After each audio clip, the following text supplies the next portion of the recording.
Hey everyone, today I decided to try something completely out of the box.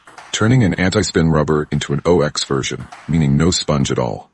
For this experiment, I used Nittaku Best Anti 1.3mm, carefully removing the sponge myself to see how it performs. The idea came to me because long pimple rubbers often work great in OX, and I wanted to know if anti-spin could deliver similar results. Could this modification boost spin reversal? Or would it be a total disaster? Let's find out. First, let me tell you about the setup. I used a Donic Alligator Combi blade, a combination blade with an L+ side for offense and a DEF+ side for control. I specifically chose this blade because I expected the lack of sponge to make the rubber much faster, and the combi blade gave me better control over the speed. I had also played with the same anti-spin on this blade with the sponge before, so I could easily compare how it performed in both versions. Removing the sponge from the Nittaku Best Anti was quite an adventure. If you've never done this, it's not as simple as peeling off a sticker. I had to carefully separate the rubber from the sponge without damaging the top sheet. After some delicate work, I finally had the frictionless top sheet in my hands, ready to test. After removing the sponge, I used a generous amount of glue to ensure the OX top sheet stuck firmly to the blade. Once it was glued directly onto the blade, the first thing I noticed was how it felt. Almost as if I were playing directly on the blade itself. When I started hitting on the table, the feeling was confirmed.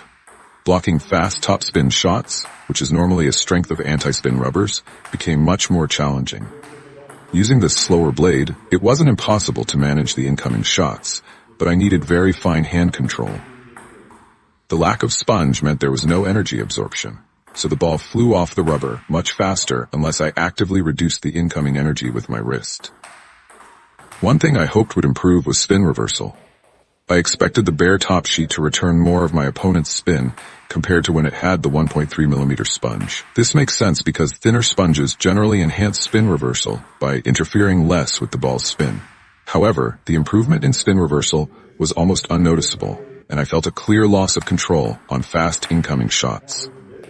Without the sponge to stabilize the ball's path, some touches felt unpredictable. The short game was especially tricky. When my opponent hit harder or longer shots, it was more difficult to keep the ball short. The ball rebounded faster from the no-sponge top sheet, making it a constant struggle to keep it low and controlled.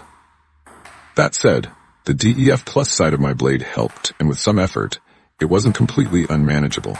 The no-sponge top sheet made the blade respond more quickly, giving the ball a surprising amount of speed straight from the blade.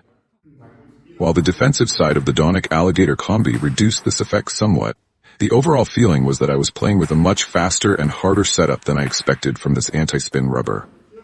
So after some drills, can I say that anti-spin works well in OX? The short answer is, not really. Anti-spin rubbers are designed to work with sponge, which absorbs incoming energy, slows down the ball, and helps control spin. Without the sponge, the rubber becomes faster and loses its main strength, control. Unlike long pimples, which disrupt spin through the bending and flexing of the pips, anti-spin's smooth top sheet alone doesn't create enough disruption to make opponents misjudge the spin effectively. This experiment taught me that the sponge is essential for anti-spin rubbers. It balances speed, improves control, and makes the rubber more playable in real game situations. Even though spin reversal might improve slightly without the sponge, the trade-off in control and consistency made the setup harder to play. So, that's it for today's video. Have you ever tried modifying your rubbers like this? What's the most unusual setup you've played with? Let me know in the comments below, and don't forget to like, subscribe, and hit the bell for more table tennis experiments. See you next time.